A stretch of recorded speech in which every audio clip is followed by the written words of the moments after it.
Primeramente, contarles que este conversatorio que hemos dado en llamar Clínica Psicoanalítica de la Heterosexualidad, este nombre es una parodia, es una provocación, como decíamos recién.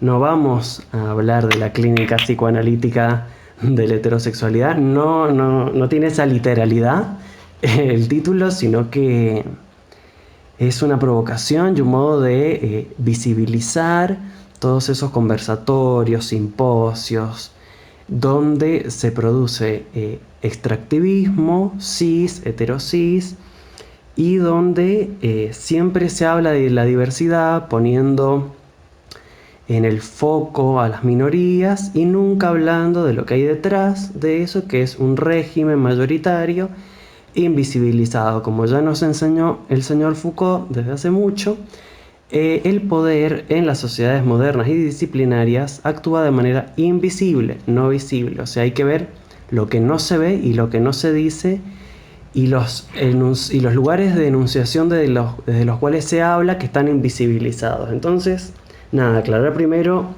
el carácter de parodia del título, que es un intertexto, es una respuesta a todos esos conversatorios de lo trans en la época, lo diverso nos mira, el amor entre varones, etc. ¿No es así, psicoanalistas rancios?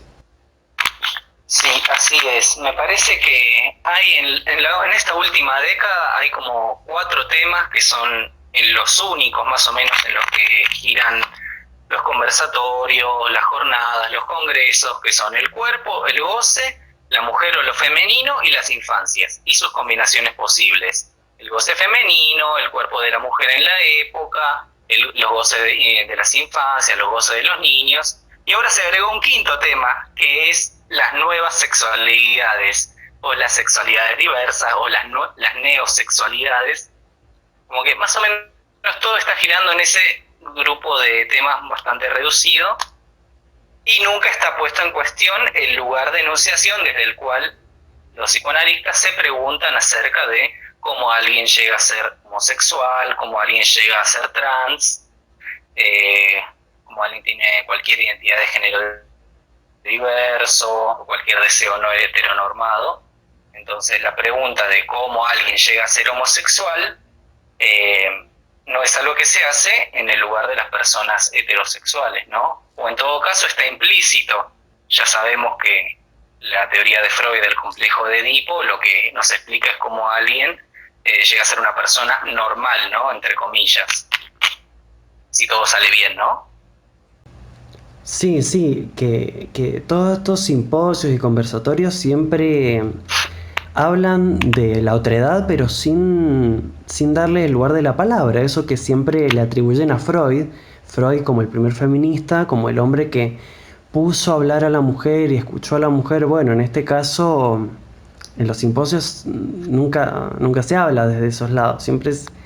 Lo que vemos es que cuando hablan de nosotros, hablan personas heterosis, ¿no? Y sobre todo muchos señores heterosis, pero también muchas señoras heterosis, hay que decirlo.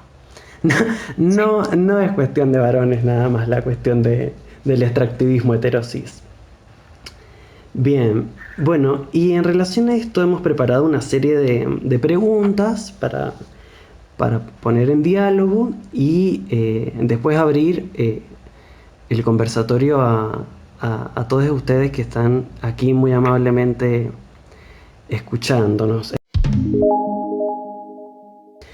Bien, la primera pregunta que tenemos es sobre la propia experiencia en la universidad. ¿Cómo se vivió la heterosis norma en la universidad? En la Universidad de Psicología, ¿verdad? Estamos hablando de que somos personas que hemos transitado por ese espacio. ¿Querés comenzar vos? Sí, en distintas universidades Sí, hemos transitado, pero me parece que por ahí hay algunos puntos en común en la transmisión de la teoría ahí, ¿no? Y este lugar que tiene la heterosexualidad ahí. En mi experiencia en la universidad es muy evidente, en principio, el lugar heterocentrado que tiene las identidades, los deseos heterosexuales, ¿no? En la transmisión de la teoría acerca de la constitución psíquica, la constitución del deseo. Me parece que siempre se explica todo a partir de la norma, ¿no? De hecho, la categoría de homosexual, que es una categoría psiquiátrica, ¿no? Sigue estando, me parece, en el conjunto temático de perversión, por ejemplo, en la facultad donde yo estudié, en la materia psicopatología, la homosexualidad que se veía con la joven homosexual de Freud, por ejemplo, estaba en el conjunto temático de perversión, ¿no? Porque la materia se dividía en psicosis, neurosis, perversión, psiquiatría clásica. En perversión estaba homosexualidad. No sé si lo habrán cambiado en el último programa, pero hasta el año pasado era así. Bien, podemos detenernos ahí un segundo, porque, a ver, ¿por qué adjudican, cuál es la causa por la cual la homosexualidad la incluyen en la perversión? Porque a mí me parece que nos pasa algo a las personas que combatimos a los discursos fachos, que es que muchas veces no profundizamos en ese argumento. Entonces después, a la hora de responder, hay que estudiar lo que dice el otro, es lo que quiero decir, como hay que estudiarlo bien para poder contestar, para armarse de respuestas y tener armas conceptuales, ¿no?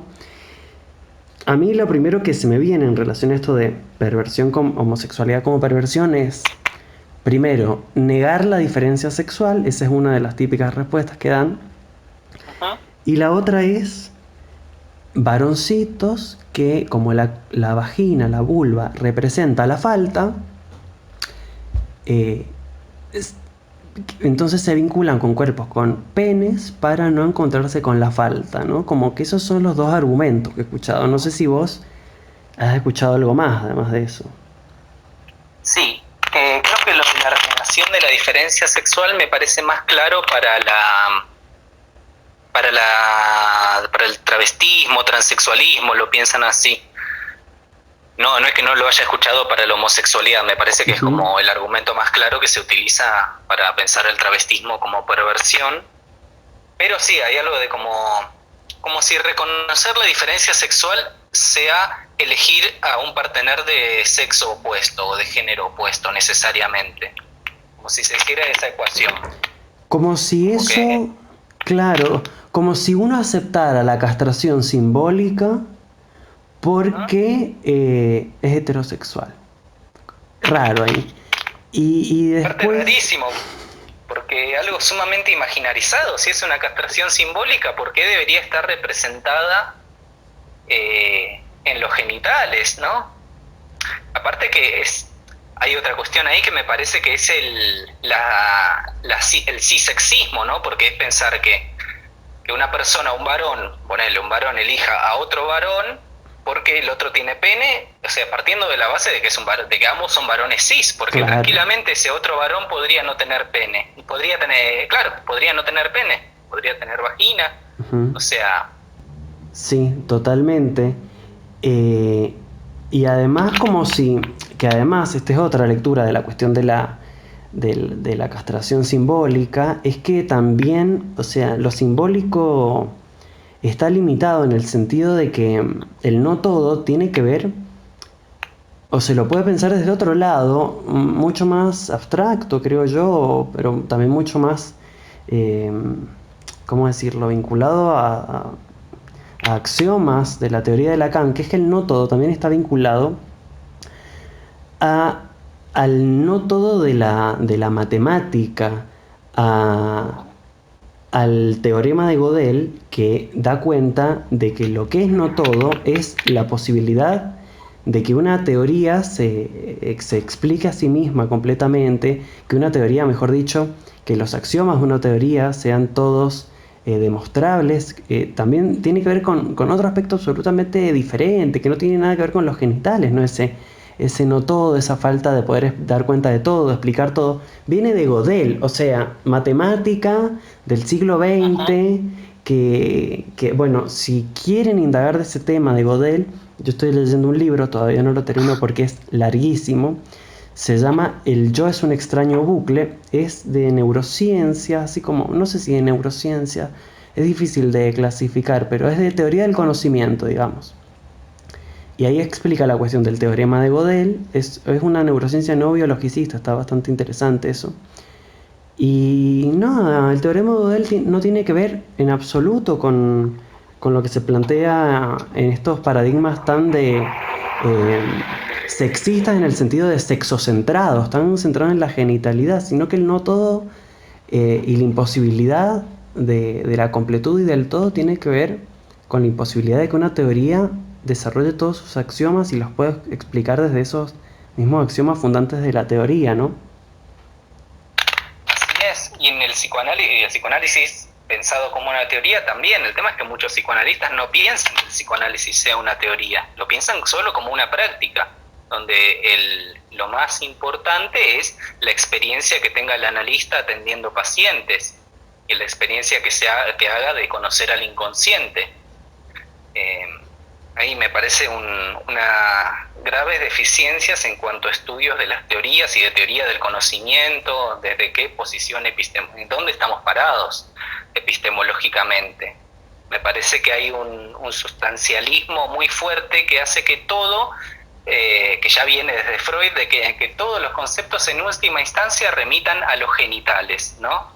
Entonces, de esa manera se llegan a plantear estas cuestiones como que lo real son los órganos genitales, que lo real es el sexo anatómico, que no todo tiene que ver con las características de los órganos. Yo hace poco leí a un psicoanalista argentino que hablaba de las fórmulas de la sexuación y planteaba que el lado hombre, de que el lado hombre está más en relación con la anatomía masculina, entre comillas, porque se trata de órganos cerrados, de órganos, del pene como un órgano cerrado, y que en cambio el lado mujer de las fórmulas de la sexuación está en relación a la anatomía femenina porque se trata de órganos abiertos, ¿no?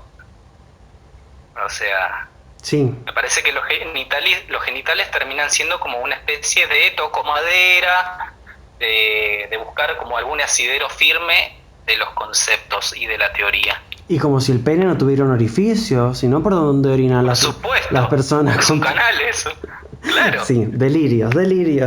Y esto que vos decís de aplicar el no todo al propio psicoanálisis, hay otro texto que está muy bueno, que se llama algo así como, es de Gail Rubin creo, y se llama Para una teoría radical de la sexualidad.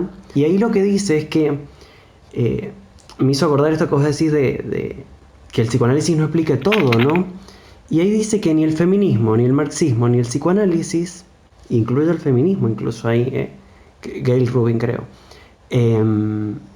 no puede explicar todo de la sexualidad. O sea, hay un ámbito de los aspectos más radicales de las sexualidades minoritarias, del BDSM, de toda una cultura under, de prácticas muy minoritarias y muy mal vistas, que tiene que crear su propia teorización, ¿no? Y eso me parece interesantísimo, como esto que vos decís, pensar que una teoría no tiene por qué hablar de todo, ¿no? Sí, si no termina siendo una cosmovisión, el psicoanálisis me parece que debería ser una teoría que sirva como herramienta para poder ayudar a las personas adentro del consultorio, pero no para explicar todos los fenómenos de lo que sucede en cualquier ámbito del mundo. Sí, que Freud mismo plantea que no es una cosmovisión, pero después explica todo con su psicoanálisis. Entonces, como digo, que sí hace una cosmovisión de su teoría, que es una terapéutica, pero no es una cosmovisión, ¿no? Como sí, cae en eso Freud a veces. Bien, pero nos habíamos quedado en la primera pregunta, que era sobre la experiencia en la universidad. Te voy a contar un par de cositas yo al respecto. Por favor.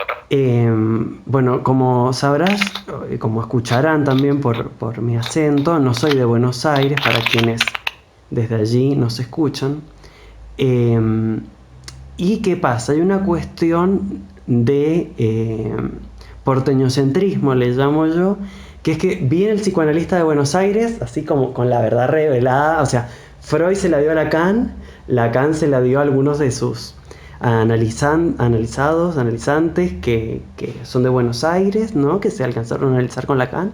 Ellos lo llevaron a Buenos Aires, ellos nos traen acá a los montañeses burros la verdad revelada. siempre mucha reverencia hacia ciertas figuras de Buenos Aires que vienen.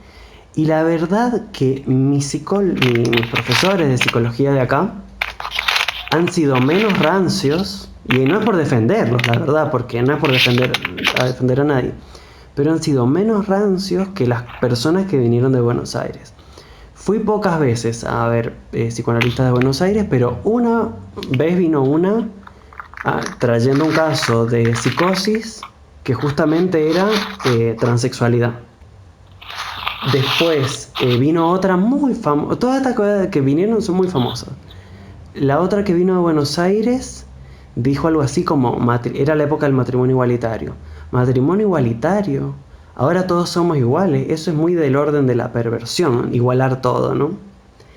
Y después tuve otra, que esa sí era de Mendoza, que dijo algo así como, no, la homosexualidad no es normal, de psicoanálisis, ¿no? No es normal porque no pueden tener hijos, así como bueno, pero esa fue local, esa no vino desde tus pagos, esa la teníamos acá nomás. Pero en general sí, pero no fue una excepción muy minúscula, no, o sea, a nivel explícito no tuve elementos discriminatorios, no, sería injusto decir lo contrario. Pero sí, implícitamente, a nivel teórico, muy subyacente, a nivel de la epistemología, sí hay una cuestión muy heteronormada, no a nivel de agresión explícita, pero sí, por ejemplo, te doy un ejemplo. Estudiamos los test proyectivos, ¿verdad? Y los test proyectivos, ¿qué indican? Por ejemplo, tienen indicadores de manía, de proyección, de negación, de splitting, de acting out, y también indicadores de homosexualidad, ¿no? No hay indicadores de heterosexualidad en las técnicas proyectivas, pero sí hay indicadores de homosexualidad. Entonces, como que vos ves todos esos mecanismos de defensa, que los nombres, digamos, no son, están más bien estigmatizados, no son del orden de lo ameno, manía, depresión, acting out, impulsividad, agresividad, y en toda esa lista estaba homosexualidad, ¿no? Entonces, como cosas más bien implícitas, más bien tácitas, pero que no se cuestionaban, que no se problematizaban. No sé si cuando vos viste los test proyectivos y todo eso te pasó lo mismo. La verdad es que no me acuerdo tanto cómo se veían los test. No me acuerdo, a mí no me había pasado de ver algún test con indicadores de homosexualidad. Ah, mira. Yo no me acuerdo. Quizás por ahí justo ese test o esos test no los vimos. No, yo sí, todo, el HTP, en todos esos, ¿sí? Sí.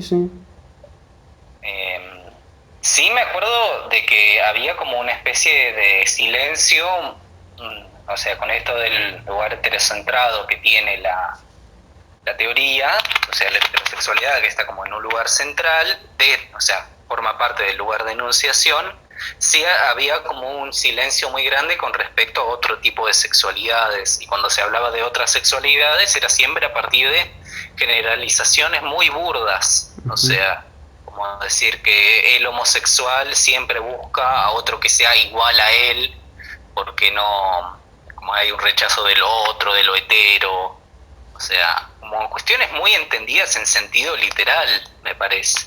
Muy apoyadas en la teoría de Freud, por supuesto, ¿no? Cuando él habla de tipo de elección de objeto, de amar a quien uno quisiera ser, quien fue, ¿no? Como todo eso. Sí. Me quedó en el tintero una pregunta, porque viste que abordamos la cuestión de esta equiparación homosexualidad-perversión, pero nos quedó la otra equiparación, que es transpsicosis. Esa, o sea, son las dos heavy igual, bueno, pero es como heterosexual. Esa me encanta, ahí estoy en mi salsa yo. digo esto y te dejo. Es como que sos heterosis, es neurosis. Y después, puto es perversión. Y transpsicosis, o sea, como, es increíble. Mira, yo alcancé una fórmula de la que estoy orgullosa en estos días para pensar esto, que es la perversión es el negativo de la cis heterosexualidad reproductivista. O sea, no el negativo de la neurosis, sino que la perversión, es decir, una identidad patológica, se considera en la teoría freudiana a partir de cualquier sexualidad que requiera prácticas que no involucren el encuentro entre sexos anatómicos opuestos con fines reproductivos. Qué paradójico eso, porque Freud, o sea, no tenemos acá ningún problema en hablar mal de Freud, lo vamos a hacer, pero es paradójico porque siendo justos con Freud, el mismo Freud dice que es como que hay dos Freud en simultáneo. El mismo Freud dice que el objeto de la pulsión, el objeto es contingente, puede ser de una manera, puede ser de otra, y que en el desarrollo, justamente, o sea, mostrar ese desarrollo de libidinal es mostrar que de natural no tiene nada. Esa es una lectura. Pero al mismo tiempo que muestra eso, termina prescribiendo una de las formas, la forma culturalmente aceptada. Entonces, como es muy paradójico, ¿no? Como está y en el mismo libro, o sea, 2 páginas después, eso es lo loco. No es que, sí, bueno, en un libro dice una cosa, en otro dice otra. O sea, 2 páginas después dice, la pulsión no tiene objeto, no podría hablarse de una sexualidad normal, pero después habla de los enfermos, de la sexualidad normal como la neurosis, y la perversión, cuando habla de perversión, es todo lo que no es heterosexualidad reproductivista. El matrimonio, o sea, legítimo. No... Pero, por ejemplo, en el malestar, claro, en la cultura, él vuelve a hacer una crítica ahí, porque dice... porque él habla del malestar en la cultura, justamente. Y respecto a eso, ahí Freud dice, una de las causas de malestar son todas estas restricciones a la sexualidad que solo conciben como legítima la sexualidad heterosexual, monógama, con fines reproductivos, legítimos dentro del matrimonio. O sea, en un texto bien posterior, bien del final de Freud, vuelve a señalarlo. Entonces, como, bueno...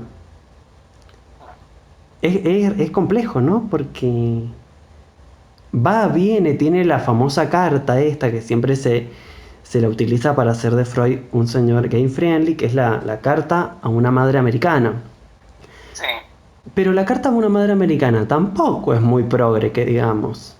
O sea, la lees entre líneas y no es súper progre, porque dice, señora, dice algo así como, señora, usted no está mencionándolo explícitamente, pero creo que lo que pasa es que su hijo es homosexual.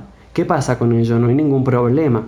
Grandes figuras de nuestra historia lo han sido, como el Miguel Ángel, Hasta ahí bien, pero después dice, el psicoanálisis podría hacer germinar los gérmenes de la heterosexualidad, pero igual no es probable, pero lo que sí va a hacer es que su hijo sea menos neurótico y no tenga menos culpa y tal. Pero en un momento larga lo del germen de la heterosexualidad en la misma carta. ¿De la heterosexualidad o de la homosexualidad? No, dice que el psicoanálisis podría despertar los gérmenes de la heterosexualidad. Sí, algo así. Uh-huh. Si no me falla la memoria, como... Pero igual ahí está bien Freud en esa carta, en general. Pero después en 3 ensayos habla de los invertidos. Fuerte hablar de los invertidos. Se invierte una normalidad. ¿Qué es un invertido? Está lo normal y al revés lo invertido. Sí. A ver, a mí me parece que la obra de Freud tiene estratos, o sea, admite muchas lecturas, pero hay cuestiones que para mí son bastante claras. O sea, no es que rompe con la inversión de decir que no, bueno, todos somos invertidos. No, Freud no dice en 3 ensayos que todos somos diversos y que toda sexualidad es perversa. Sé que toda sexualidad tiene un poquito de perversión, pero hay perversos. Claro. O sea, y hay neuróticos. Hay perversos y perversos. Claro, la gente normal y los invertidos. Claro. O sea, se sostiene eso. Sí, total. Ay, cómo nos hemos demorado en la primera pregunta. Y yo que tenía como 5 preguntas anotadas acá. Bueno, esto no vamos a llegar a terminar, pero no importa. La segunda pregunta, bueno, es bien cortita esta porque es ¿cómo se trató la temática de la diversidad sexual en otras corrientes psicológicas no psicoanalíticas? Esto, bueno, yo sé que en Buenos Aires es como bastante hegemónico el psicoanálisis, así que no sé si tuviste la experiencia de ver... Sí, de esa no sé si voy a poder responderte mucho. En la Universidad de Buenos Aires no es una universidad de psicoanálisis, no son todas las materias de psicoanálisis, pero una gran cantidad de materias sí tienen una orientación psicoanalítica. algunas centrales, otras no tanto, pero no se ven obligatoriamente otras corrientes como TCC, neurociencias, o sea, hay psicología social, psicología genética, algo de grupos, pero no mucho más si uno no tiene el interés de indagar en estas otras materias selectivas, no conoce otras escuelas.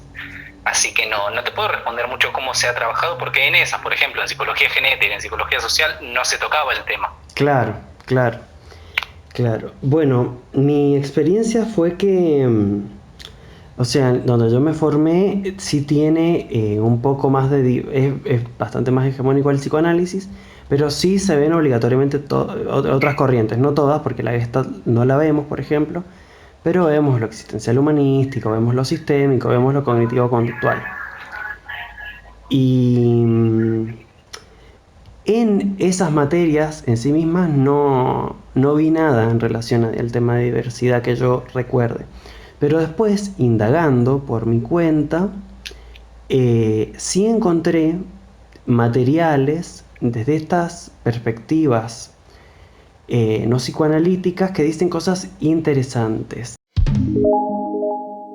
Decía que, bueno, que en la facultad no vi desde otras líneas la temática, pero sí después me puse a indagar, tengo acá el libro ahí, si quieres se los busco, un libro de psicología como cognitivo-conductual sería, que sí trata el tema y muy bien, muy interesante, se llama Quiérete mucho, maricón, y lo que trabaja ahí es la cuestión de la homofobia interiorizada o internalizada, creo que es internalizada la palabra adecuada, en la que muestra que episodios consecutivos, seguidos, bueno, lo que es experimentar la homofobia, ¿no? En el mundo de la heteronorma. Sí, la injuria. La injuria, exacto. Primero que hace que exista la homofobia internalizada o interiorizada, que modifica el autoconcepto, distorsiona el autoconcepto, pero después que todas esas experiencias de injuria y de agresiones, que pueden ser mayores o menores en intensidad, aún siendo menores, aún siendo no tan graves, al ser tantas y al ser tan sucesivas y tan frecuentes, producen el mismo efecto que el trastorno por estrés postraumático, dice el libro. Y eso está bien interesante porque muestra cómo, o sea, no está diciendo que las personas LGBT son enfermas, sino que se enferman por vivir en la cis heteronorma, que es bien diferente, no hagamos una lectura maliciosa de lo que les estoy contando, por favor. Entonces, lo que dice ahí es un poco, bueno, mostrar todas estas cuestiones de dar una explicación a todas las cuestiones vinculadas a los altos índices de ansiedad en población LGBT y trastornos vinculados al espectro de la ansiedad, como, como ataques de pánico, como TOC, como trastorno por estrés postraumático, ¿no? Los flashes de eventos pasados y todo eso, que me parece que al menos es una forma de ponerle palabra y ponerle nombre a algo que en la línea psicoanalítica no se nombra. O sea, el psicoanálisis que se encarga de poner palabra al dolor, no pone en palabras ciertos dolores minoritarios, ciertos dolores particulares, ¿no? Entonces, como no hay una teoría psicoanalítica de la salida del closet, o no es lo que abunda, y no hay una teoría psicoanalítica de la homofobia y del padecimiento de la homofobia, y en estas otras líneas que suelen ser vistas como líneas más conservadoras, o más de derecho, o más funcionales al sistema, sí hay, sin embargo, al menos algo al respecto, que después nos puede gustar más o menos, ¿no? Sí, justo sobre eso que decías es algo que trabaja Jorge Reiter en este librito. No sé si se ve acá. Sí, se ve. Se ve despejado, ¿no? Edipo Gay. Es un libro donde él trabaja, es bastante freudiano igual, o sea, a mí me gusta hasta cierto punto, pero tiene algo que es muy lindo, que es justamente lo que señala es que para el psicoanálisis la homosexualidad, por ejemplo, o es patología, o es perversión, rechazo de la diferencia, o no es un tema. No es un tema porque los psicoanalistas dicen, no, a mí me da lo mismo quien tenga mi consultorio, si está lo cual. Entonces, o es patología o no es un tema, pero no hay una teoría acerca de los padecimientos específicos de la homosexualidad, por ejemplo, o del travestismo, qué sé yo, de cualquier deseo no heteronormado, cualquier identidad disidente o de género diverso. Entonces, está bueno porque él señala algo así como que al psicoanálisis para estas cuestiones le serviría muchísimo más un texto como Epistemología del Closet de Sedgwick que 3 ensayos, que seguir leyendo religiosamente 3 ensayos y tomar como que ahí está la verdad. Pasamos a la próxima pregunta, ¿te parece? Dale. Perdón. Sí. Perdón, ¿puedo preguntar algo? Quería saber ¿Sí? cómo se llaman los 2 libros que estaban recomendando. Bien. ¿Quién de nosotros? Creo que habían nombrado, bueno, el de Edipo Gay. ¿Edipo Gay? O uno más, puede ser. ¿Quiérete mucho maricón? No mencioné yo, que no es de psicoanálisis. Y después Epistemología del Yo soy Armario. un extraño bucle, dijiste. Y yo soy un extraño bucle. Que no es de Godel, habla de Godel, pero no es de Godel. Y Epistemología del Closet, o Epistemología del Armario, según la traducción, de Kosofsky Sedgwick. No sé bien cómo se escribe, pero lo pueden buscar, Epistemología del Closet. Y después, no, de nada, Flor. Y después mencionamos Carta a una madre americana de Freud, mencionamos 3 ensayos y mencionamos, ¿qué más de Freud? El malestar en la cultura y no sé cuál otro. La joven homosexual, La joven homosexual. De Leonardo, como sus casos clásicos de homosexualidad masculina y femenina. Sí, sí. Bien, que pasamos a la próxima, ahora sí, ¿te parece? Dale. Sí. Bien, la próxima pregunta dice, bueno, ya lo hemos hablado igual un poco, pero vamos a ahondar más. ¿En qué parte de la teoría o en qué afirmaciones se observa el carácter cis heteronormado y patriarcal del psicoanálisis? ¿Y en cuáles no? La digo de nuevo, ¿en qué parte de la teoría se observa un carácter cis heteronormado y patriarcal en el psicoanálisis y en cuáles no? Antes de esto, nos quedó colgado algo charlando, que es la cuestión de lo trans como psicosis y la cuestión del empuje a la mujer. No sé si querías decir algo más de eso. Dale. Bueno, la cuestión de la trans como psicosis parte de una idea que está muy arraigada en el pensamiento psicoanalítico académico y hegemónico, que es que lo real es el cuerpo, que el cuerpo es un real prediscursivo, que es como si fuéramos, en términos de Kant, la cosa en sí, o sea, algo que es en sí mismo, que tiene identidad por sí mismo. Entonces, las identidades donde no se acepta el cuerpo con el que se nació son pensadas a priori como psicosis, o al menos como síntoma, como patología. Claro, estás negando la realidad, estás negando que ahí hay un genital. Porque la realidad es el cuerpo. Claro. Sí. O sea, eso se apoya tanto en lecturas de Freud acerca de la desmentida, o sea, que habría que una desmentida de la realidad de tu propio cuerpo, como en algunas teorizaciones de Lacan acerca de lo trans, sobre el empuje a la mujer en la psicosis. Como no habría inscripción del nombre del padre, no habría un significado fálico.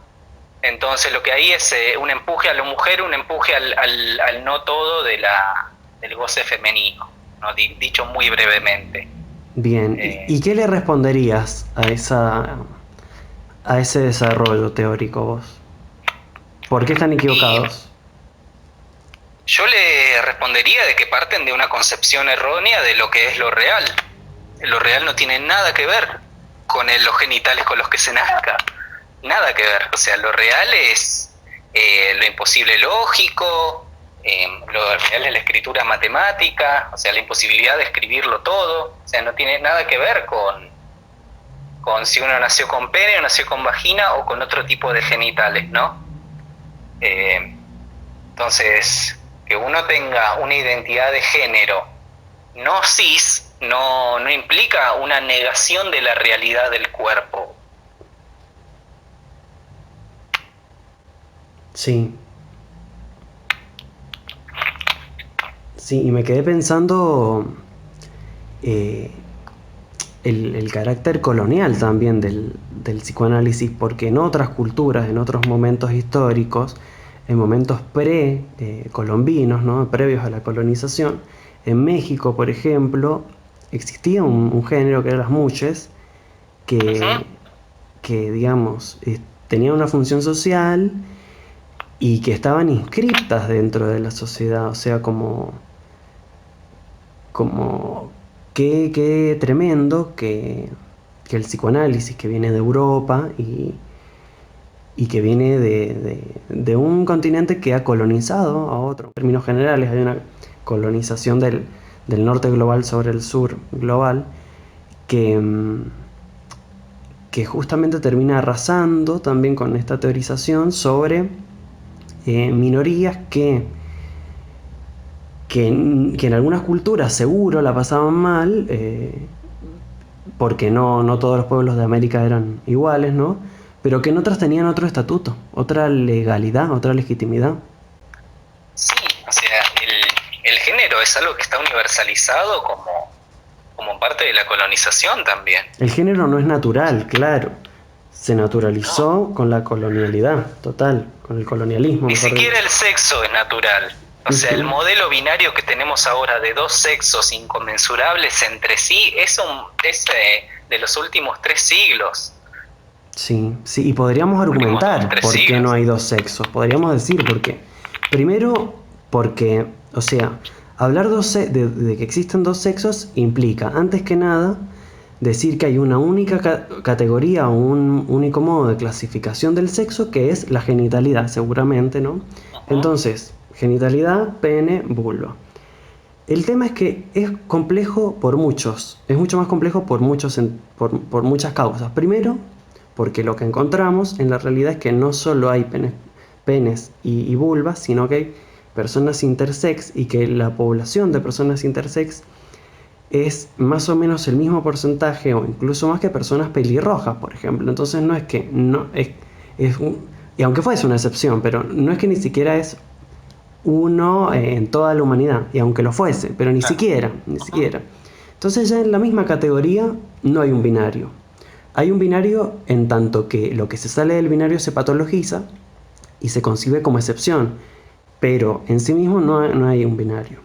Hay más de dos opciones.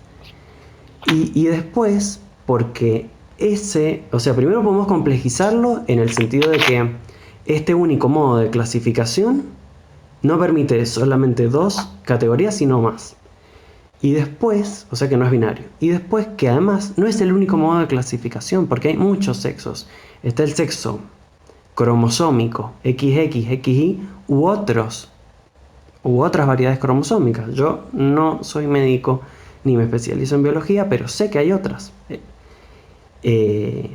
No sé si X0, XXY, existe diversidad cromosómica.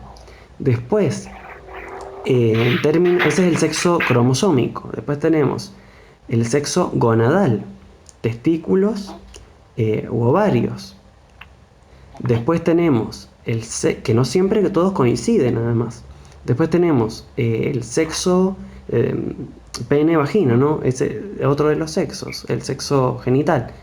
Después tenemos el sexo hormonal, que esto igual también es problemático, porque atribuir la testosterona y los estrógenos a un sexo y a otro, pero incluso atribuyendo la testosterona a un sexo y los estrógenos al otro, hay diversidades y todos los cuerpos tienen, no es que los hombres solo tienen testosterona y las mujeres solo tienen estrógenos, sino que todos tenemos ambas cosas en distinta cantidad, Sí, en distinta cantidad, bien digo.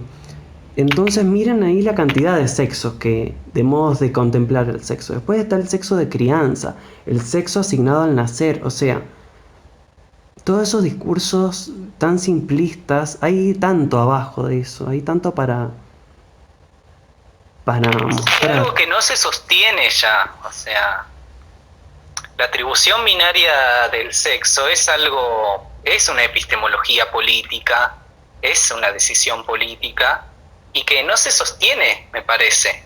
O sea, se sostiene de una forma religiosa solamente, Ujú. de una forma dogmática solamente puede sostenerse eso. Sí, total. Total. Bueno, la pregunta, igual que nos seguimos desviando, porque bueno, es una charla, es un conversatorio y vamos de un tema, estamos asociando libremente prácticamente. Pero era qué partes de la teoría o en qué afirmaciones del psicoanálisis se observa el carácter cis heteronormado. Si querés empiezo yo con uno. Dale. Edipo.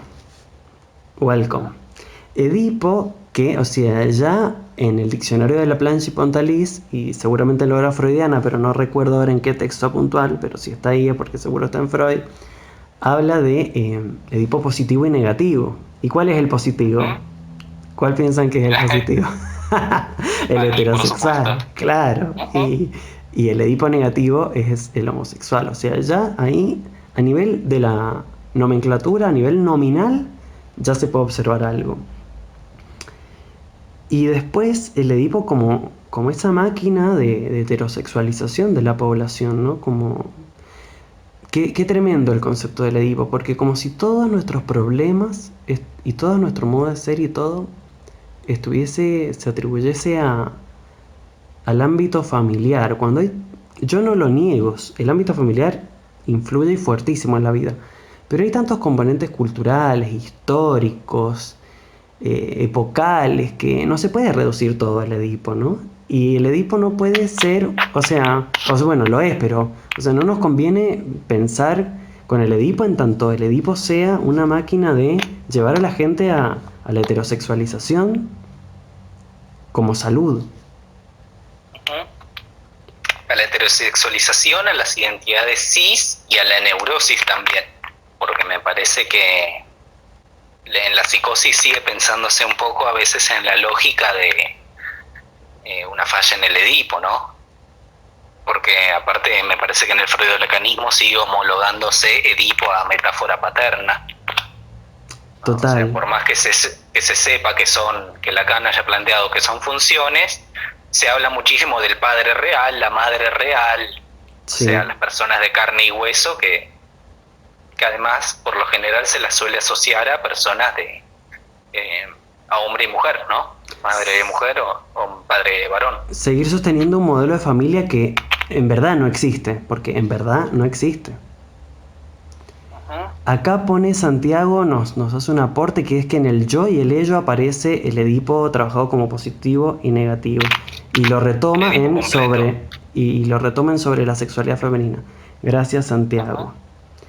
Sí, yo quería... Porque a Freud se le arman unos líos enormes para pensar, por ejemplo, cómo una mujer, o sea, si su primer objeto de amor para una mujer cis es su madre, ¿cómo llega a pasar a que le guste los hombres?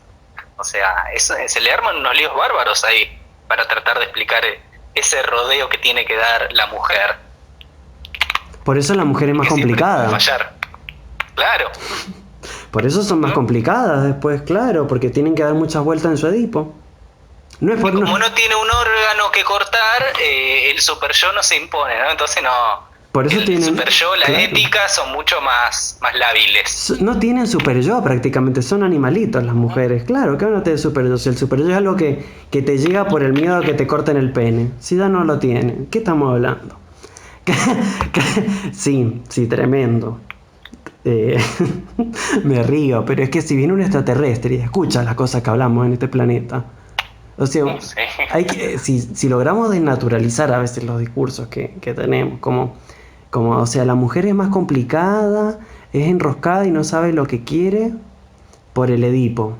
No es que puede haber más problemas psíquicos porque vivimos en el patriarcado, y porque existe toda una serie de doble vínculos y de imposiciones.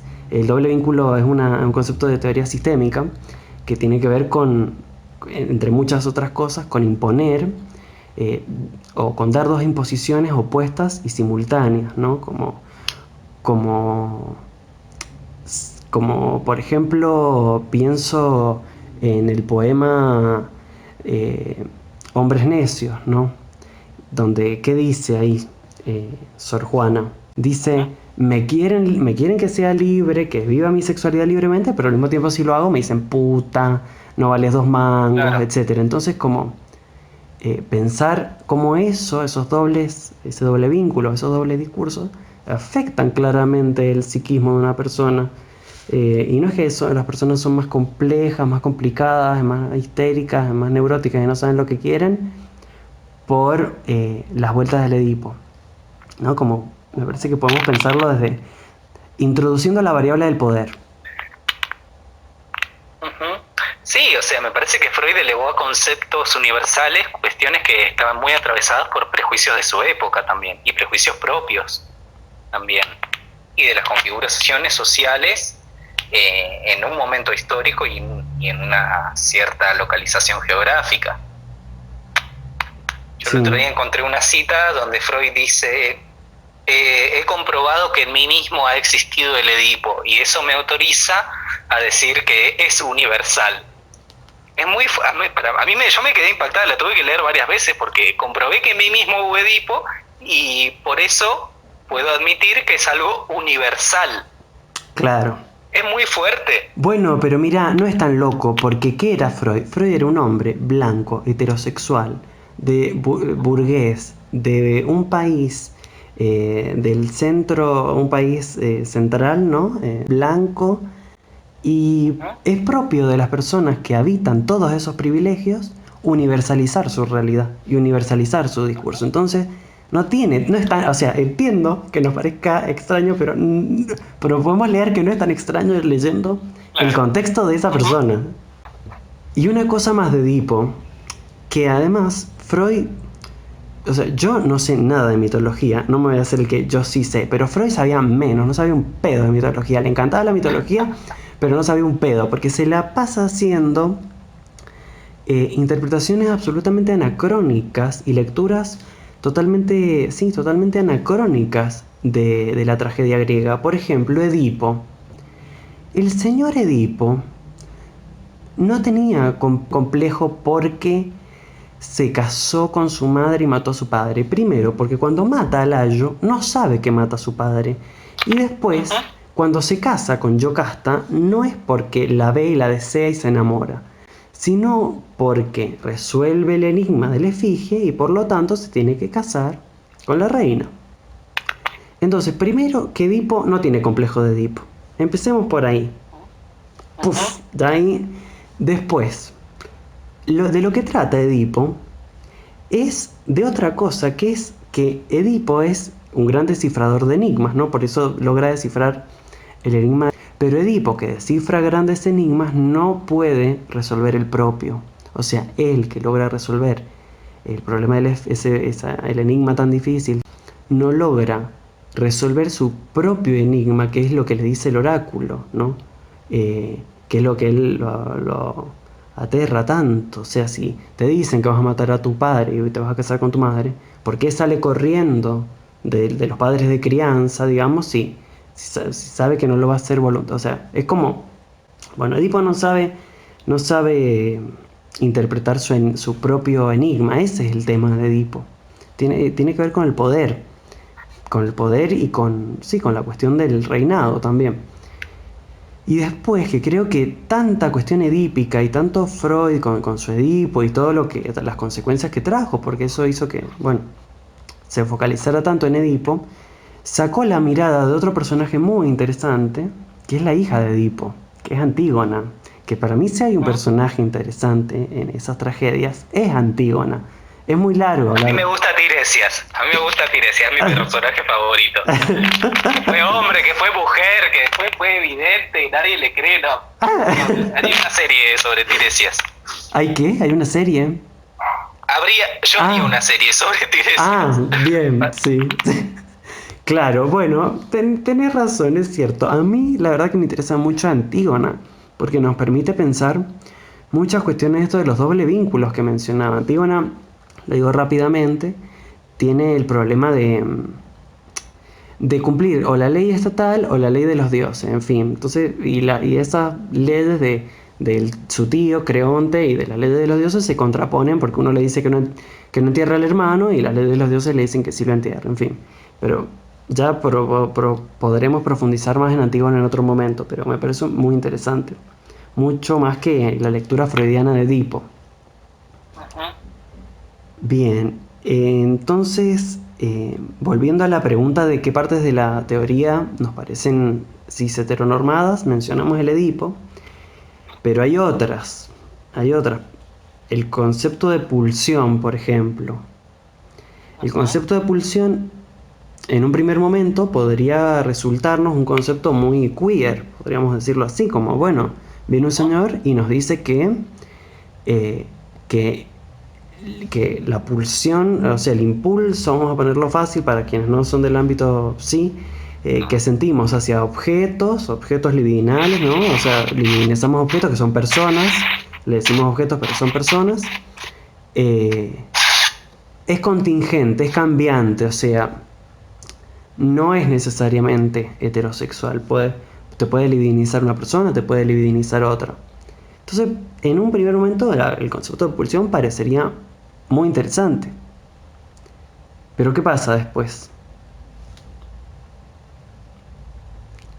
Y se plantea en términos de normalización de esa pulsión, que en la adolescencia o en la pubertad, ¿no? O en la segunda fase de la sexualidad se alcanzaría que las pulsiones parciales se unifican en una pulsión genital que tiende hacia un objeto del sexo opuesto, ¿no? Su meta es la unión de los genitales. Su fin es la reproducción. Sí, pero cuando Freud dice eso, ¿dice que culturalmente o que en nuestra cultura es así? ¿O dice que tiene que ser así? Es una buena pregunta. Es una buena pregunta. Sí, si es descriptivo o es prescriptivo. Ese es el tema. Si es descriptivo o si es prescriptivo.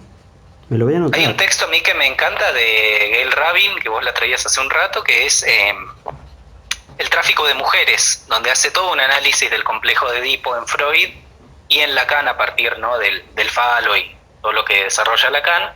Pero de Freud dice que el complejo, su teoría de cómo alguien llega a ser heterosexual o de cómo alguien llega a ser mujer u hombre, es algo que si se hubieran extraído las consecuencias de las relaciones de poder que estaban en juego, hubiera permitido hacer un movimiento ahí con respecto a eso. O sea, ella lo llama como una teoría feminista frustrada. O sea, se terminó convirtiendo en uno de los mecanismos de poder al no extraer las consecuencias de la propia teoría. Sí. Después, me parece que donde hay algo cis heteronormado, bueno, me parece que en la apelación constante a una anatomía binaria como fundamento de las identidades de género y de los deseos. Y por otro lado, en el componente imaginario que tienen estos términos, o sea, seguir hablando a esta altura de deseo de la madre, nombre del padre, metáfora paterna, claro. Lado hombre, lado mujer, envidia del pene. Si son funciones, ¿por qué tienen esos nombres? ¿Por qué el deseo de la madre? Si es una función, ya sabemos que no es una persona concreta, que las personas concretas encarnan funciones. ¿Por qué seguimos con esos nombres? Puede ser porque históricamente, viste que también está la idea de que la historia produce la estructura. Si lo pensamos así, bueno, se dan para ceder cosas y poder hacer un diálogo con estas ideas que estamos problematizando. Pero para abrirnos al diálogo, ¿no? Como, bueno, uno podría pensar, ¿no? Podría conceder que, bueno, históricamente la mujer se encargó de los cuidados, aunque igual ni siquiera, porque antes las madres no cuidaban a los hijos hace mucho, los cuidaba la nodriza, así que ni siquiera. Pero bueno, una mujer, entonces hay deseo de la madre y el padre ponía el apellido, entonces nombre del padre. Pero incluso aunque fuese así, si queremos que eso sea descriptivo y no prescriptivo, ahora que las cosas van cambiando desde hace un tiempo hasta acá, o que al menos queremos que cambien, ¿no podríamos impulsar otro nombre justamente en pos de ese cambio, ¿no? Como podría ser eso Sí, también. no solo cambiar el nombre, sino rever también esos conceptos de vuelta. Porque si no, me parece que solo cambiar el nombre, para mí terminaría siendo solo un nominalismo. Me parece que hay que revisar los conceptos también. Por ejemplo, las fórmulas de la sexuación. Totalmente. No solo cambiarle el nombre, Es sino cierto. también ver qué función cumplen en la teoría, en la clínica, si sirve de algo seguir sosteniéndolas. Me parece, qué sé yo, algo que a mí me sirve para pensar es que a veces por ahí Lacan utiliza nombres conocidos para hablar de cosas nuevas. Aún así, me parece que tiene efectos en su transmisión, efectos performativos de seguir reproduciendo un binario heteronormado. Totalmente. Por eso el nominalismo, o sea, no hay que quedarse en el mero nominalismo, pero el nominalismo también es performativo a veces. No sé si estás de acuerdo con esto. ¿Sí? Sí, totalmente. Sí. Como no quedarnos solo en cambiar nombrecitos, porque no cambiaría lo estructural, hacer solo eso, pero eso sí tiene efectos después sobre la realidad. La palabra tiene efectos sobre la realidad, totalmente. ¿Te parece que leamos un poco los comentarios? Dale. Bueno, a ver. Hay un montón. Uy, sí. Homosexualidad ya se sacó como patología. Sí, en el DSM sí, pero lo que mencionábamos al principio es que el concepto surge como un concepto dentro de la psicopatología, no que actualmente esté en ella. Claro, acá dice Ailén, cuando en el test proyectivo dibujabas primero a la persona del sexo opuesto que a la del propio sexo. Acá confirman que sí, que en los indicadores proyectivos, que en las técnicas proyectivas hay indicadores de homosexualidad. El TAT, el TAT, ¿vos viste el TAT, psicoanalistas rancios? Sí. Qué horror. Hace 1000 años lo vi igual, Sí, pero primero que yo no aprendí nada. Eran las materias que más me interesaban. No, primero que para mí de esa técnica no saqué nada. O sea, como tomo un TAT y nada aprendo. Para mí es perder el tiempo tomar un TAT. Por lo que me enseñaron, capaz que está buenísima la técnica, pero lo que yo aprendí. Y después que, es verdad, acá lo voy a terminar de leer, no terminé de leer, pero ya me acordé. Aparecen dos mujeres, en las láminas del TAT donde aparecen dos mujeres, era competencia femenina. Y donde aparecen dos varones, era conflicto sexual. Sí, como no se imaginaron una lesbiana en su vida, estos creadores del TAT. Sí, Melissa, me acuerdo totalmente que cuando vimos el test pensamos lo mismo, como dos varones, conflicto sexual, homosexualidad latente, dos mujeres, rivalidad entre mujeres, porque las mujeres siempre recuerden que se tienen que pelear entre ustedes, ¿no? Entonces, rivalidad. Sí, tal cual, Pablo. Aparte yo veíamos eso y decía, ¿y yo lesbiana dónde aparezco acá? Claro. Competencia femenina por todos lados, yo... mi existencia no existía. Tal cual. Sí, Meli, total. Me acuerdo lo mismo cuando vimos ese test. ¿Por qué tendría que indicar su orientación sexual en un psicodiagnóstico? Totalmente, Renata. El problema es que las técnicas tienen indicadores que lo señalan. Mira, acá alguien dice, además volvemos a caer en el binarismo sexual, porque de la bisexualidad, bien, gracias. No sé a cuento de qué lo decía, de qué estábamos hablando justo en ese momento. Pero sí, la bisexualidad es un re tema, porque en la obra de Freud, bisexualidad está presente un montón de veces. Y todas las veces de formas distintas. Yo no sé de qué habla Freud cuando habla de bisexualidad. Y parece que todo el mundo sabe de qué habla. No, porque hay veces que lo usa como si fuera hermafroditismo, o sea, como si fuera hermafroditismo psíquico, o sea, como si alguien tuviera en potencia ambos sexos, o sea, que se pudieran desarrollar, como vos decías, el germen de alguno o del otro. Hay veces usa bisexualidad como orientación hacia los dos sexos, como orientación de deseo. Sí. Es recontra problemático. No hay una teoría psicoanalítica de la bisexualidad. Pero Freud habla muchísimo. Sí, tal cual, fui yo misma. Fui yo la misma del comentario, que lo pongo acá alusión porque también fue un comentario que yo hice cuando estábamos cursando. Y bueno, la respuesta fue un poco esto, como que no había nada.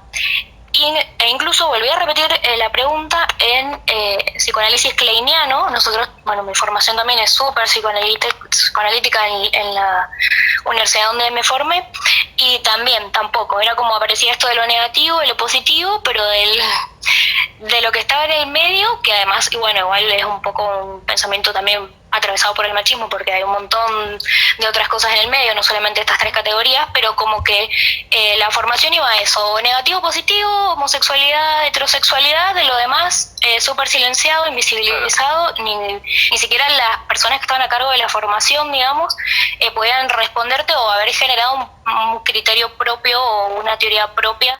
Es un poco seguir esta teoría de la invisibilidad tan horrible y tan dolorosa. Sí. Y eso después genera efectos en la clínica porque después mandan fruta. No sé yo, a mí mi psicóloga, cuando yo le dije que pensaba que era bisexual, ella me dijo como que no estaría aceptando el no todo o la castración, de que tengo que elegir uno, no me puede gustar todo. O sea, que son los argumentos de las marchas contra el matrimonio igualitario. Después se van a querer casar con el perro. O sea, son como, claro. No, o sea, quiero esto otro, pero hay cosas que también que hay un no. O sea, un perro no, un caño de escape no, o sea, como bueno, son argumentos que terminan coincidiendo con los argumentos más rancios, total, sí. Ay, sí, y como lo que dicen la gente que está, los detractores de la ley de identidad de género, que dicen, no, ahora se va a autopercibir helicóptero y va a querer que le pongan helicóptero en el DNI. Yo me quiero autopercibir helicóptero. Yo me quiero autopercibir astronauta, entonces, que me den un sueldo de la NASA, por favor. Claro, claro, sí, como llevar los argumentos al absurdo, como esa falacia, de llevar un pensamiento al absurdo para no confrontarlo. Y lo otro que pensaba es que, bueno, la bisexualidad, yo lo que recuerdo es que Freud lo saca de ese hombre con el que se escribe tantas cartas, Flies, creo que se pronuncia así, ¿está bien pronunciado? Creo que sí, Flies o Flies, sí. No sé, yo lo he escuchado de varias maneras. Que Freud en un momento confiesa que él tuvo como una transferencia erótica, como que mucha carta con Flies. Y Flies, un nabo parece que era, pero todo lo que le decía Flies, Freud, sí, tenés razón. Y Flies le tiró, bueno, y seguro que hay bisexualidad originaria. Y Freud, bueno, bisexualidad originaria, entonces, ¿cómo? Sí. Lo que yo entiendo es que, como en el inicio está esta cuestión de que la pulsión puede ir para cualquier lado, entonces podés divinizar un objeto o el otro, entonces ahí está esa bisexualidad que ya sabemos que no sería bi, porque hay más de dos, sería pansexualidad en todo caso, pero eso tampoco vamos a achacárselo a Freud porque no sé si existía ese concepto en esa época, pero bueno, bisexualidad. Y después con la cultura tenés que ir hacia uno o hacia el otro, tipo positivo o negativo. Pero dentro de todo lo rancio que hemos visto, es bastante piola la idea de la bisexualidad original, me parece. No sé, habría que pensarlo más. Habría que pensarlo. Yo lo estoy investigando porque me gustaría tomarlo a ver cómo se podría pensar.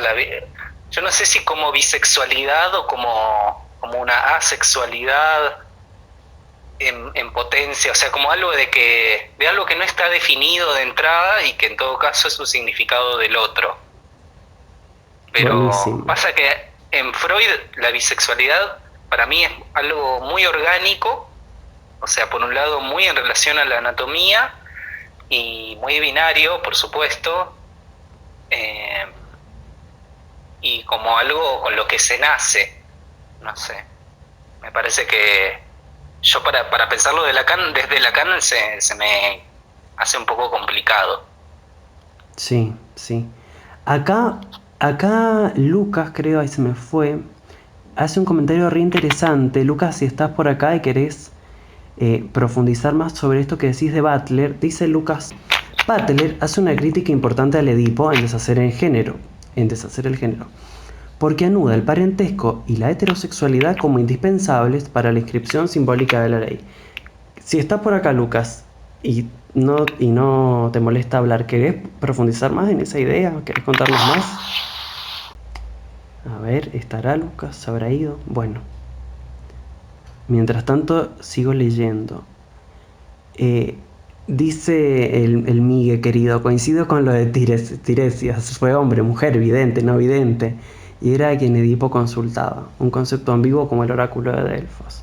Bueno, es que también en estas culturas de la antigüedad, todas estas personas, ya sea con diversidad funcional, como ser ciego, o con diversidad sexual, tenían un estatuto vinculado a los sagrados, ¿no? El que no ve, pero puede ver el destino, el futuro, y también las personas como que llamaríamos trans, como que alojan dos espíritus sagrados, o sea, éramos re importantes en otro momento, quiero decirlo. Sí. Nacimos en la época equivocada, Nacimos en la época equivocada, pero, o sea, si no, estábamos con las divinidades, hello. Nos venían a consultar a nosotros. Claro. Y acá dice que no olvidemos que la teoría debería estar subordinada a la práctica. O sea, por un lado coincido en que hay una relación recíproca entre teoría y práctica, pero para mí la teoría es primero. O sea, es fundamental con qué teoría vamos a operar después para la práctica que podamos abordar, porque no se aborda la teoría desde la práctica, porque si no se termina generalizando, haciendo como forzamientos teóricos, como los que hizo Freud, ¿no? Como yo vi esto en un paciente, lo vi en el otro, listo, es universal esto. Y ya estaba partiendo de preconceptos. Claro. Entonces me parece fundamental revisar cuál es la teoría que estamos teniendo. Claro, porque vos vas a tener una teoría y lo que te aparezca va a ser en relaciones, las teorías son como los lentes, son los marcos a partir de lo cual se presenta la realidad. Entonces si decimos, hay que ver la clínica, bueno, pero si tenemos unos lentes que no están muy buenos, lo que vamos a ver en la clínica, después vamos a decir, mira, lo compruebo en la clínica, compruebo la perversión de no aceptar la ley del padre, claro, que te invita a ser la familia edípica y tal. Sí. Claro, por eso creo que sería el problema primero tratar de hacer teoría y después ir a verificarlo en la clínica. Creo que eso sería un error. Pero ya está antes, o sea, nunca se ve en la práctica los hechos al desnudo. Un ejemplo muy simple es, por ejemplo, la teoría de la seducción de Freud. Freud veía que todas sus pacientes fueron abusadas. Produce la teoría de la seducción, a los pocos meses veía otra cosa totalmente distinta. Veía que hubo una fantasía ahí. Y él lo veía, o sea, quiero decir, como algo empírico, pero es a partir de una teoría que tenía previa. Sí. O sea, no hay chance de pensarlo que se es objetivo y se ven las cosas tal como son. Ya se parte siempre de categorías teóricas. Sí, ni hablar, pero lo que me parece valorable rescatar de la perspectiva de Freud, por ejemplo, es justamente, a mi parecer, nunca priorizó la teoría. Digo, siempre estuvo dispuesto a modificar la teoría a partir de lo que aparecía en la clínica. A mí me parece eso, no sé. Sí, está bien. Está bueno para discutir estas cosas, digo, porque para poder pensar esto, ¿cómo se podría practicar en la clínica con estas perspectivas de las que hablan? Sí, Bruno, o sea, yo estoy de acuerdo con vos en que Freud no tuvo problema en ir haciendo modificaciones a su teoría. Ahora, que esas modificaciones fueron en base a la experiencia, meramente a la experiencia, me parece que no, y Lacan en un momento lo dice en el seminario 17, cuando dice, esperen que no recuerdo bien, pero dice algo así como que si en Freud el concepto de pulsión desde un principio tenía que ver con la satisfacción, que es la reducción de la tensión, entonces es lógico que después, al final de la teoría, haya concebido que la pulsión es siempre pulsión de muerte. Entonces, como ya en el principio de la teoría de la pulsión está lo que Freud encuentra al final, y no es porque a nivel de las observables encontró algo distinto, sino porque se desprende lógicamente de una cosa a la otra. Un ejemplo para pensar esta línea. Pero sí estoy de acuerdo con vos en que Freud fue cambiando su teoría. Eso él no tenía problema de hacerlo. En eso estoy de acuerdo, sí. Freud sexteaba con Fliss, dice Gonzalo. Podría decirse, ¿no? Se dice que Fliss era como su analista y sí, por eso tenía muchísima relación epistolar con él. Sí. Habíamos hablado por ahí de recomendarles algunos libros o algunos materiales que les puedan servir. Uh-huh.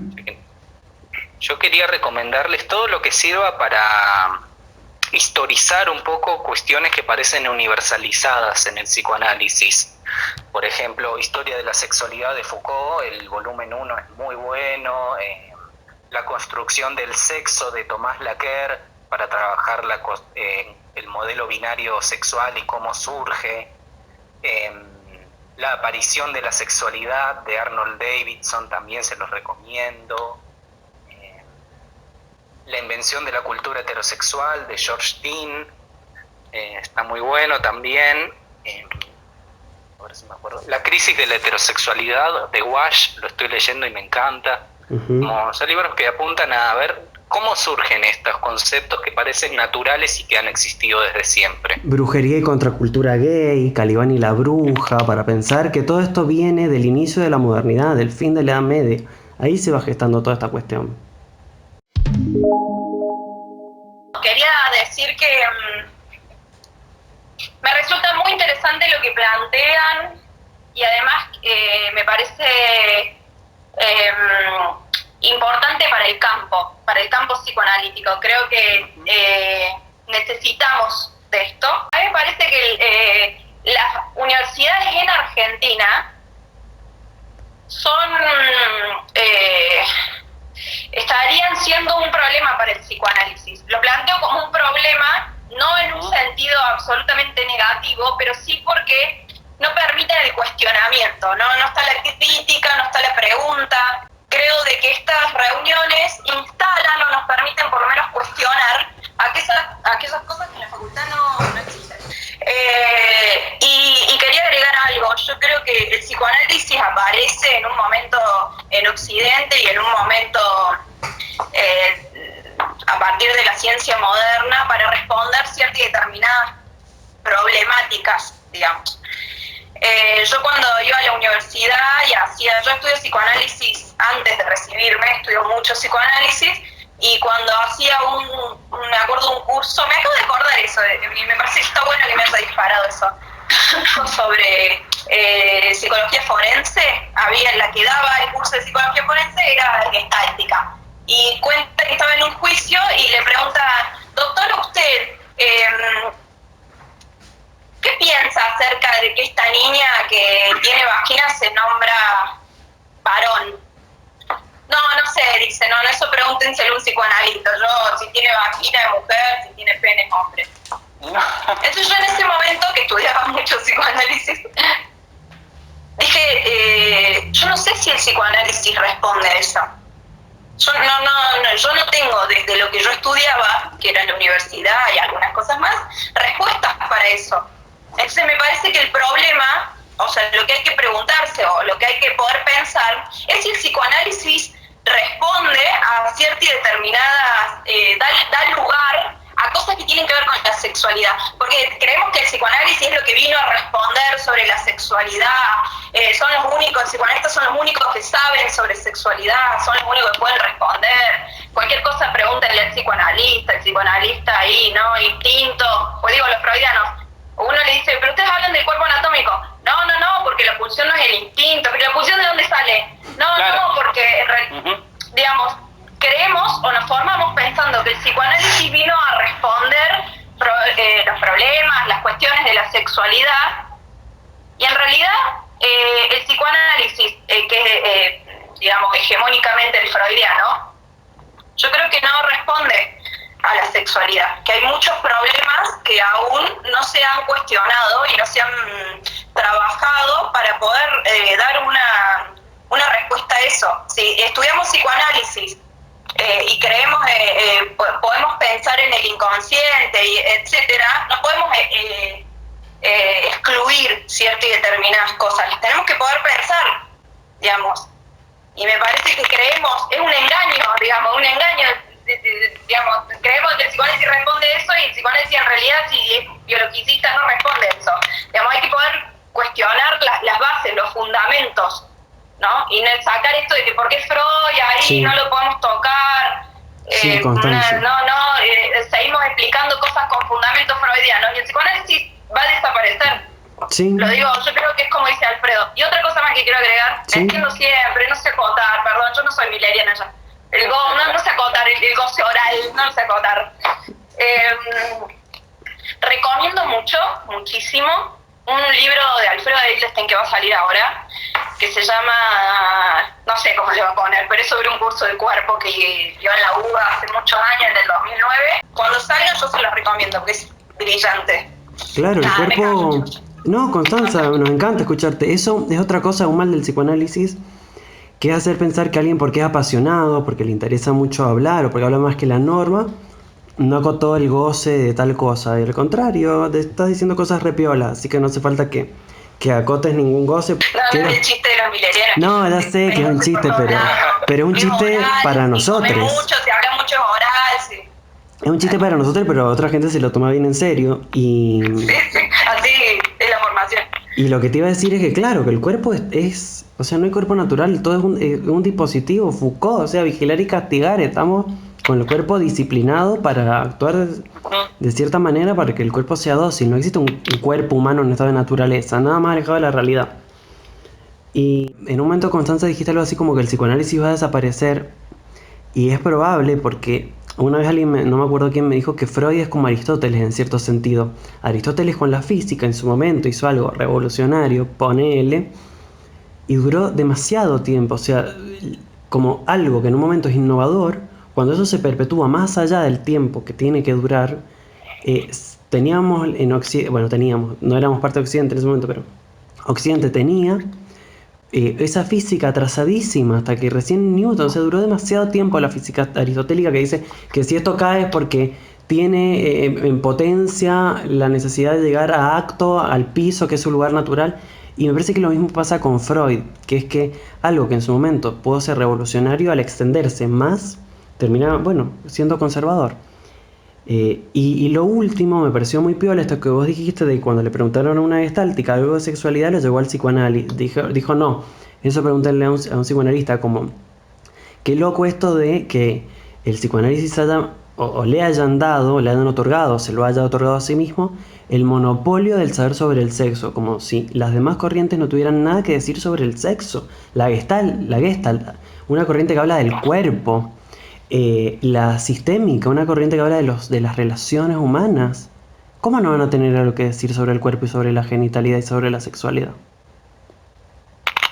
Sí, y yo diría que el psicoanálisis no es que nos ha dado una respuesta, sino que ha dado una respuesta cis heterosexual, que ha funcionado como una respuesta totalizadora, como que todo se lee a partir de ahí. Y sí, yo lo leí ese curso y es una joyita. Se los recomiendo cuando salgan, que si lo pueden conseguir y leerlo, porque es un libro que es cada vez más necesario, porque cada vez el cuerpo en el psicoanálisis es pensado como lo real, como lo tridimensional y donde está la verdad, además, que es puro dispositivo de sexualidad. Te cura del psicoanálisis.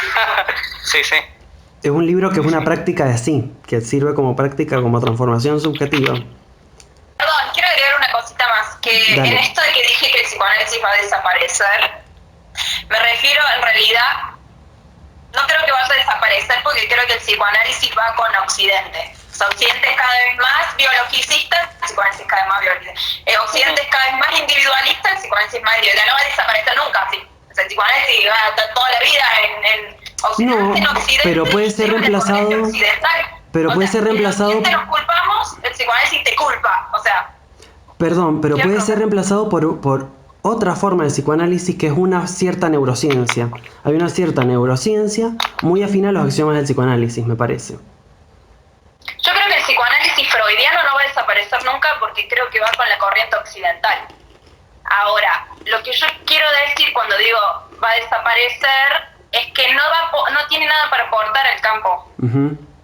Sí. Yo soy residente de salud mental, trabajo con neurocientíficos, trabajo con psicólogos que tienen otras corrientes, trabajo con trabajadores sociales, enfermeros, otros médicos, y si el psicoanálisis que yo trabajo tiene una base biológica, no tengo nada para aportar al campo, porque salgo del mismo fundamento que ellos. Y me pasó porque así mi formación fue muy mileriana siempre, no siempre. En la facultad no, después más de la IPA y después estudié Miller muchos años. Y me di cuenta, me pasaba de que no entendía por qué no tenía nada para decir a lo que decía mi compañero psiquiatra. Uh-huh. ¿Por qué no decía nada? ¿Por qué estaba de acuerdo con todos? Yo sostenía la teoría significante y era neurociencia. Y era porque mi formación era biologicista también. Quiero escribir un libro acerca de eso, me parece un hallazgo para mí. Ahora, era la misma formación, era la misma base, digamos. Partíamos de lo mismo, del cuerpo biológico. El psicoanálisis biologicista no tiene nada para aportarle. Me parece que hay que preguntarse mucho acerca de eso. Totalmente, y para las identidades trans o de género diverso es la peor respuesta que se puede dar. O sea, ir a buscar en el cuerpo biológico hace estragos eso. O sea, me sigue siendo patologizante aún de formas encubiertas. Es iatrogénico, esa es la palabra. Algo que debería ser curativo es iatrogénico. Sí, total.